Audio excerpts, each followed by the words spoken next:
What's up, everyone? Justin here, back with my Impact Wrestling Slammiversary 2020 review. The pay-per-view ended about 12 to 13 minutes ago. Give me a second. So it just ended, as I said, about 13 minutes ago. And hopefully you can hear me because I got my air conditioner on.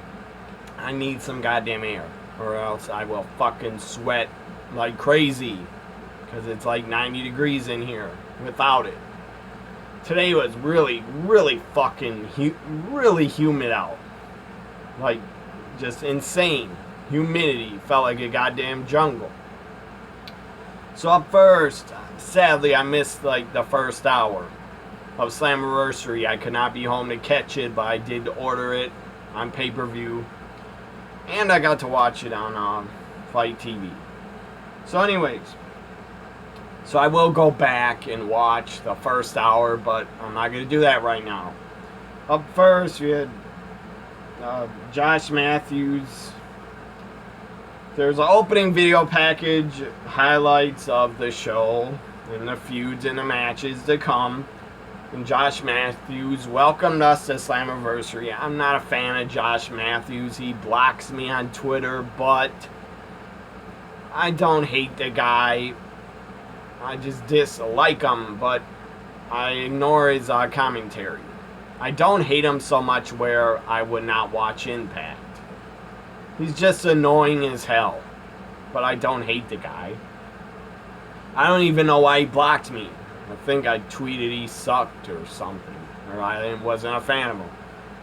So up first we have the Rascals with their open challenge. The Rascals, Dez and Watts, and mystery opponents.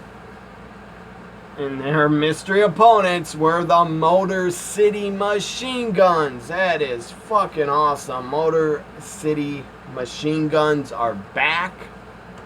Back in Impact Wrestling. 10 years ago, they tore it up in Impact, and they were a very one of my favorite teams from the past in Impact Wrestling. One of the greatest teams in Impact were the Motor City Machine Guns. Let me get up in because I feel pretty damn cooled off. I'm gonna turn my air off. I could just pause it and do it, but it takes a second. So anyways, I'm sure I'll turn it back on in 5 to 10 minutes because I'll get hot again. So the Rascals' mystery opponent, open challenge, were the Motor City Machine Guns. Alex Shelley, Chris Sabin, one of the best ever tag teams Impact Wrestling ever had. There were many really good Impact Wrestling TNA teams. America's Most Wanted, Beer Money, Motor City Machine Guns. Who else? I'm trying to think. The Team 3D, the Hardys were there for a while. The Wolves. And I'm sure there's, let me go way back. Elix Skipper, Christopher Daniels, also the team of Sex, SEX, Sports Entertainment Extreme. They were good together. Back in the day, like 2003 or 4, Johnny Swinger and Simon Diamond were a good team. I believe they won the NWA tag titles. So, Motor City Machine Guns are back. And, man, that sucks. There were no fans there to really give a huge pop to the Motor City Machine Guns because they would have got a huge pop. So anyways, your winners with, let's see the finish here if I can find it. What is wrong with this site? Anyway, the words are all scrambled. I couldn't read them. So, basically, the Motor City Machine Guns pick up the win when Watts gets caught with a mayhem drop. And the Motor City Machine Guns wins. Anyways, it was, I'm sure, really good. Action-packed, really good tag match. And I'm distracted because of, I have the news on, and there's a very attractive weather girl. My goodness. Anyways, I get distracted easy by beautiful women. So, Motor City Machine Guns win. That's the bottom line. And I'm sure it's awesome. I'm going to have to watch it back. What I missed the first hour of Slammiversary. I could not be home. I had to go visit my grandma. And sadly, she's probably going to pass away soon. She's 97 years old. So anyways, where the hell was I here? Hit someone with a mayhem drop. Watts got hit with a mayhem drop. And the Motor City Machine Guns pick up the win. And later on, they'd come out and challenge. The Motor City Machine Guns would challenge the tag champs to a match for the titles on Tuesday's Impact Wrestling. So up next, we had... God damn, why did it go back to the top of the page? Up next, we had for the backstage, we had Taya Valkyrie backstage. Did not want Johnny Bravo to screw up her chances in the Gauntlet match. Rosemary comes in. Taya leaves and says that tonight she needs to win this. The Gauntlet for the gold. The Knockouts Gauntlet for the gold. Then we see a video package of Moose as reigning TNA World Champion. He says he will defend his championship next. So then up next, this is when I started watching, when I got home. Moose, Tommy Dreamer. I think it's old school, whatever the hell it's called. It was basically like a Monsters Ball hardcore match. So, it was good stuff. We saw thumbtacks. Moose put Dreamer in a, I don't know, he sprayed, I don't know what the hell's around Tommy Dreamer. Put him on top of a body bag or something. This GIF from Impact. I don't know what the hell that, let's see here. It does a moonsault to Dreamer on the top of a body bag or something. I didn't see that spot. Maybe I wasn't watching it. Anyways, Moose wins. I expected that. I think I predicted Moose, but I was cheering for Tommy Dreamer. So then we have your winner, Moose. Body slams Dreamer onto the thumbtacks. Moose hangs out in the corner waiting for Dreamer to get up. Moose connects with Lights Out, then goes for the cover. Moose wins and retains the TNA Championship. I don't know how long that they can fucking go with this TNA World Championship storyline. I don't know how long they could go for it. I have no clue. But Moose wins and retains. Good for him. Up next, we have the Knockouts Gauntlet for the gold. I think it was like at least 10 knockouts. Or 8 or 9. I'm not sure. But up first, we have Tasha Steels, formerly of NWA. Tasha Steels. I don't know if NWA is going to ever come back.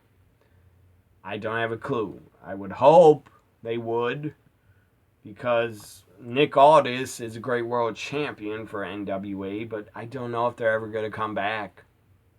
Maybe I don't know. Billy Corgan maybe can't make a profit anymore because he can't let fans in. I don't know. According to Raven, I watched a Raven shoot interview or clips of Raven talking. Says he's good friends with Billy Corgan and he was told NWA is shutting down. But now Billy Corgan denied that. So, again, Tasha Steels comes out first in the Gauntlet for the gold. Then Kylie Ray, smiling Kylie Ray, comes out. They go at it for a little bit. It was awesome. Both women are very good. Then out next is, God damn it, why is it skipping ahead? Well, who was out next? Then out third was, Kira Hogan. Kira Hogan, I picked her actually, but she was my prediction to win it. Kira Hogan then makes her way to the ring in the Gauntlet for the Gold. Tasha Steels. Then out next was Kimberly. Then after Kimberly, I think it was Katie Forbes out next. I believe it is Katie Forbes out next. Twerking, whatever the hell her name is. Twerking. I don't know what her gimmick name was. A twerking queen or something. She's got a big ass. It's a nice ass, but my God, it's a big ass. And I guess RVD loves big butts and he cannot lie. I like big asses too, but not that fucking big. That's a bit too large. But she still has a nice ass. Anyways, enough being creepy. I'm just saying she almost had her shorts, her gear was almost up her ass like a thong, so I got to comment on that big ass. Because it was unavoidable to not see it. She even twerked in the ring a little bit with Kira Hogan. Anyways, out next was Madison Rayne was out next. Hogan and Madison Rayne start talking smack to each other. Then Tasha Steels is eliminated by Katie Forbes. Then we have... Why is this skipping ahead, this fucking page? I don't get it. Out after...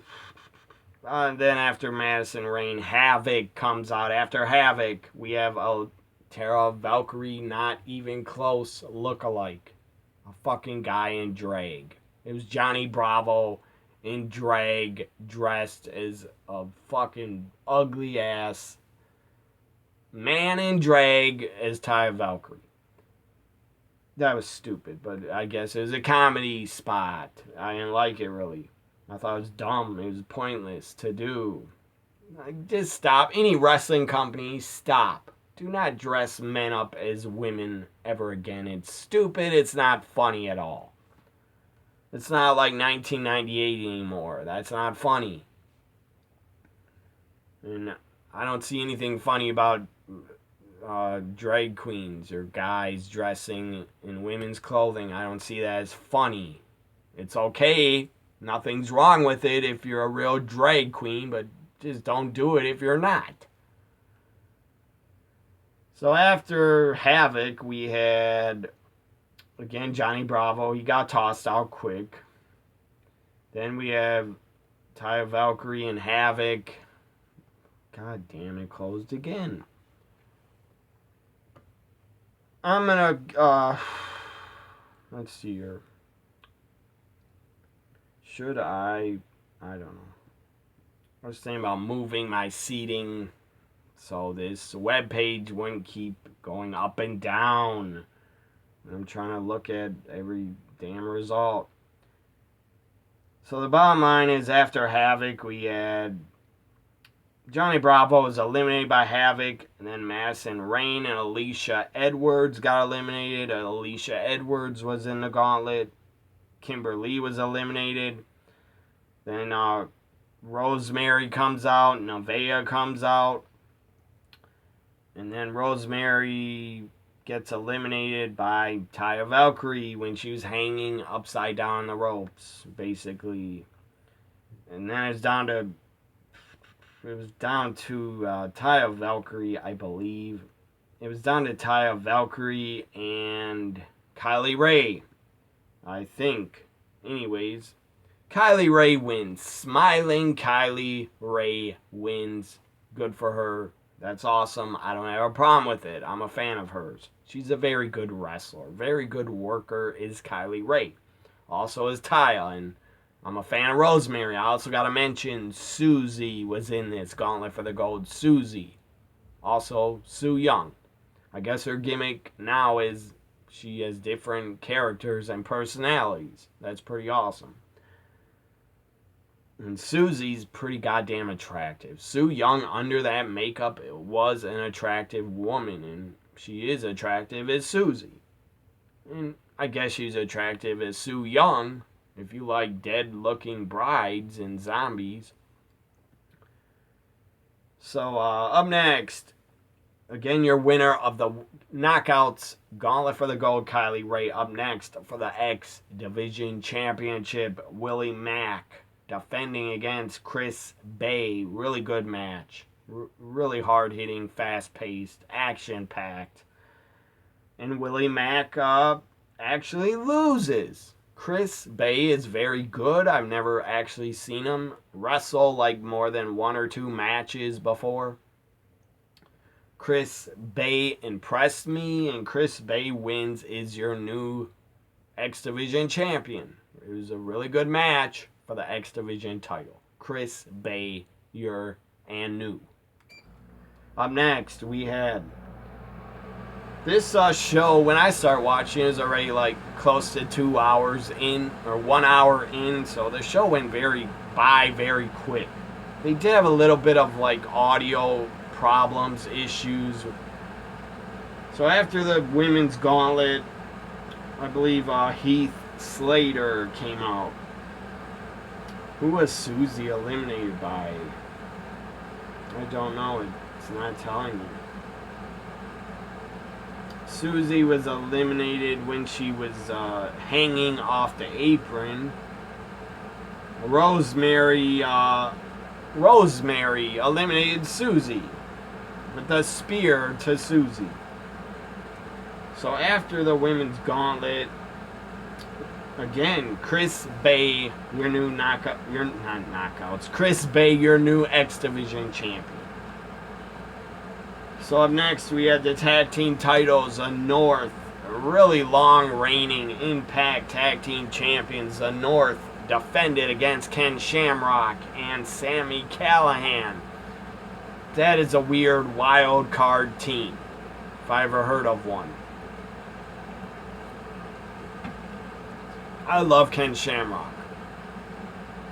The guy's one of my favorites from the Attitude Era. The guy was fucking awesome in UFC in the early days. He's a UFC Hall of Famer. The guy's an MMA legend. The world's most dangerous man. The guy should have been pushed a lot more in WWE, in my opinion. Yes, he won the King of the Ring and IC champ and tag champ, but he should have got a bigger push. Should have actually been WWF champion. If fucking Jinder Mahal can become champion, they should have fucking made Ken Shamrock world champion also. Back in the late 90s. I mean, they could have Shamrock defeat, like, Bret Hart on a pay-per-view and hold it for, like, a month and then have him drop it. But anyways, I was a big fan of Ken Shamrock. I still am. The guy's in great shape, and he can still fucking go. Ken Shamrock has still got it, and he's, like, 56 years old. I know he could fucking kick my ass. The guy's still damn tough.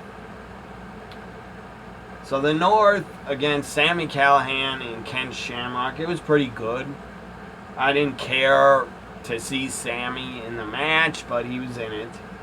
And still, your winners, the North, win and retain the Impact Tag Team Championship. And then the Motor City Machine Guns show up. They do a promo on the stage about Slammiversary. Had no fans, no wrestlers cheering. They should have put some wrestlers in the crowd to make some damn noise, because it was pretty quiet. But I didn't really care, because I'm a wrestling fan and I watch for the wrestling. I don't really need crowd noise. Yes, it's a lot better and it helps the shows, but I don't need it. And we're not going to get crowds at wrestling shows for, like, I think over a year from now. Next July.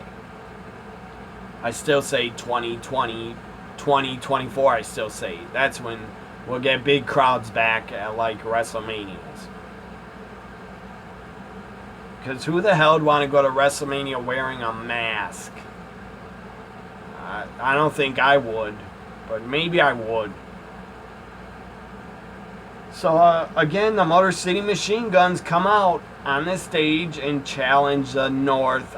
On Tuesday, they will face the North, Motor City Machine Guns against the North for the tag titles.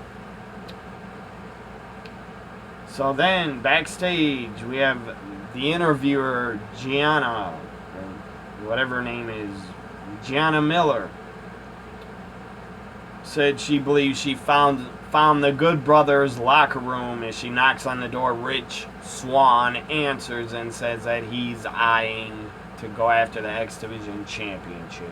We'd see Rich Swann again later, surprise appearance. So I don't know when Heath Slater, I think, came out after Moose Tommy Dreamer cut a promo. The microphone audio was bad. I barely heard anything he said. He jumped over the barricade, said, "I'm a free agent." And then later, Heath Slater ran into Rhino. And then Rhino was hugging him. They're reuniting. Former SmackDown Tag Champs. They're reuniting, and then Scott D'Amore comes up to Heath Slater, says, "Yeah, I know you're a free agent, but you jumped the barricade and you're not even employed here, where you're not social distancing either." And he goes, like, "I don't know why you're even here," basically. That's pretty funny. So he tells Slater, basically, he doesn't have a job with Impact. So then Rhino says, "I'll get you. Don't worry, I'll take care of you." Something like that. What is up with that? Went to a different site to read the Slammiversary results, because the other site was shit.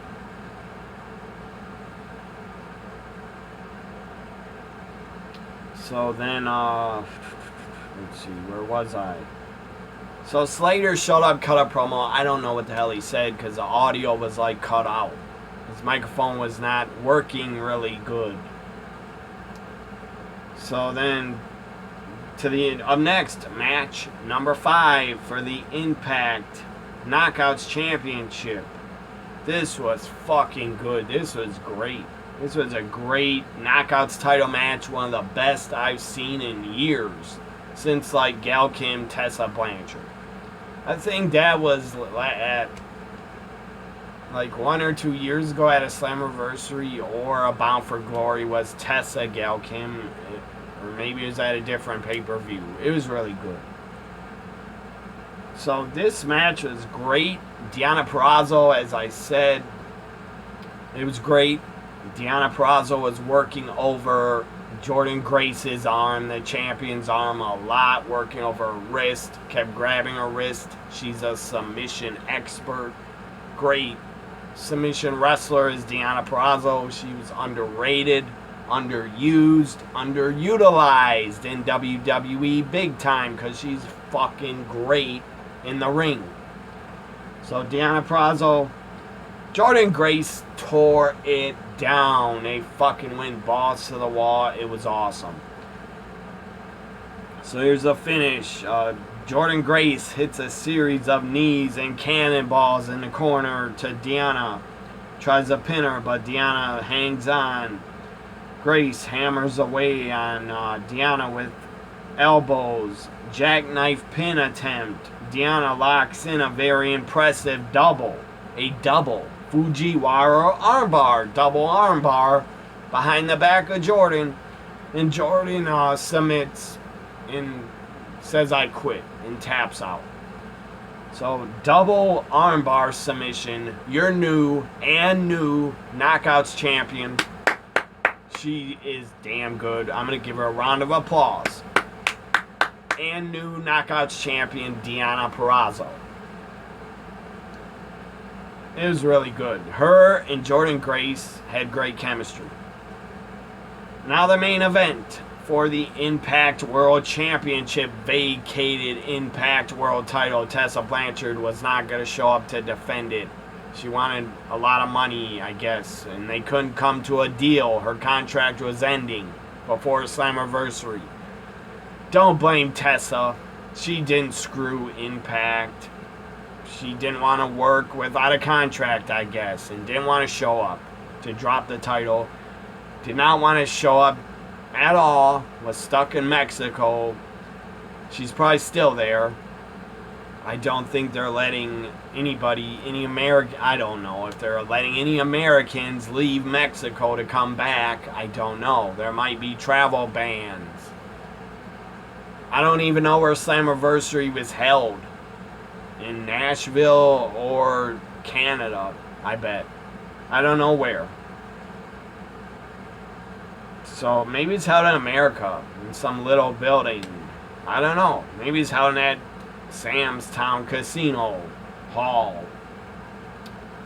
So Tessa would not send them promos on her phone. Didn't want to be there anymore, basically. You could say Tessa's a brat and unprofessional and immature. I don't know. Maybe that's all true, but I don't know. I do know she should have sent promos, but she refused. She refused to work with Impact. Whatever they asked her to do, she refused. She wasn't going to show up, so they stripped her. They had every right to strip her. Vacated Impact World title. Eddie Edwards against Ace Austin against Trey Miguel. One of the Rascals, Trey. The guy was very quick, very good. And a fourth mystery man, fatal four-way. It was not EC3. I thought it would be. It was Rich Swann is back. He's cleared. He throws her crutches down. He starts dancing. Rich Swann puts himself in the fatal four-way. So he's getting a world title shot. Then out comes a fifth man. I thought it'd be EC3, but no, it was Eric Young. EY's back. You had the Good Brothers. Last night announced on Twitter they signed with Impact that they would be at Slammiversary. They didn't wrestle, but they did show up. The Good Brothers, Anderson and Gallows. Surprised WWE did not trademark the Good Brothers. I don't think they can trademark Anderson and Gallows because that's probably their real names, I would guess.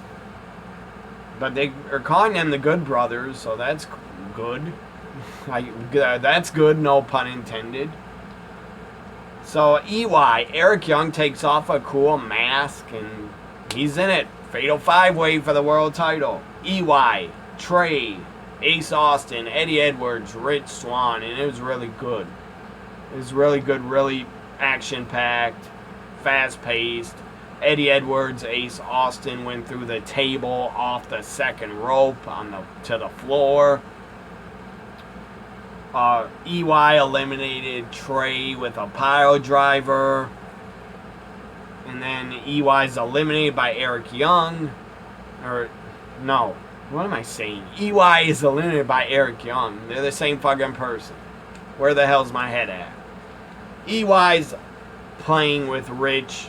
Doesn't want to put him away. Taunting him. All that. And gets caught, and EY's eliminated by Rich Swann. He's pissed. EY goes nuts. Turns heel. He was busted open, by the way. He might need stitches, I don't know, but he was cut open. Probably the hard way, I'm sure. So, EY goes nuts, turns heel, gets a chair, puts it on Rich Swann's injured leg, because I believe he broke his leg months ago.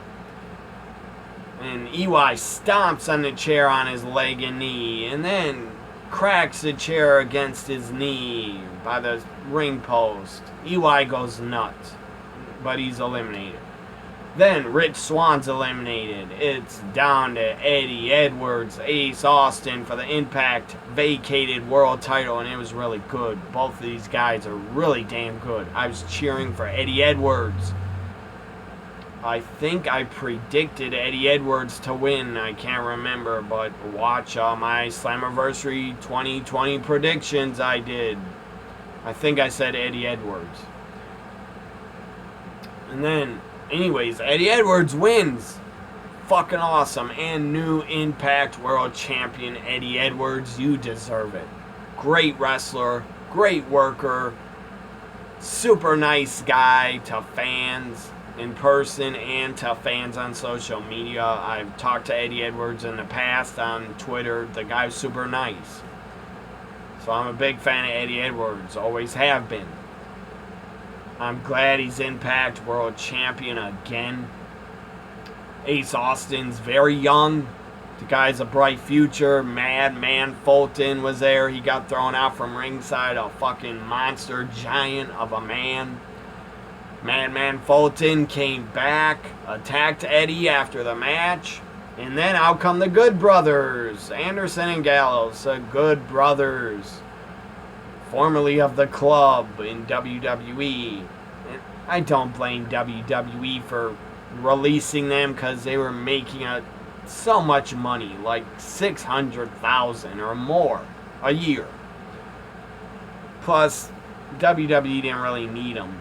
They got enough tag teams, I guess. Or the Good Brothers in WWE did all they could do, in my opinion. So I wasn't upset when they were released. Obviously, they could have went to Japan or AEW, but they decided to go to Impact. Good for Impact. That's a great signing for Impact. Also, they signed Kylie Ray in the past. And Deonna Purrazzo. Those are great fucking signings for Impact Wrestling to get back in the business, to get fans talking, and to get the past fans watching Impact again. You should really watch Impact and support them because they got some great fucking talent. And they brought back some great talent. Motor City Machine Guns, Eric Young. They brought in the Good Brothers, and they're probably going to use Heath Slater. Who else? At the end, after the Good Brothers save Eddie Edwards and attack Ace Austin and Madman Fulton, the Good Brothers celebrate, hold up the arms of Eddie Edwards. And then we have like these 3 lines in white across the screen. And then against a brick wall, there's 3 lines drawn in white. Turns around, it's EC3. I think he took a hood off or something. EC3 with a glass, throws it against the wall. EC3 is back. He is back in Impact Wrestling, and it's fucking awesome. He did the best work of his career in Impact, obviously. EC3, back in Impact, is a great fucking fit. Great signing. I'm glad he didn't go to AEW because he would have got lost in the shuffle in AEW. So, Slammiversary 2020's in the books. 4 titles on the line. 3 new champions. New X Division champ. New Knockouts champ. New World champ. We were guaranteed to see a new World champ. But I love it. Eddie Edwards won. I'm a big fan of the guy. He deserves it.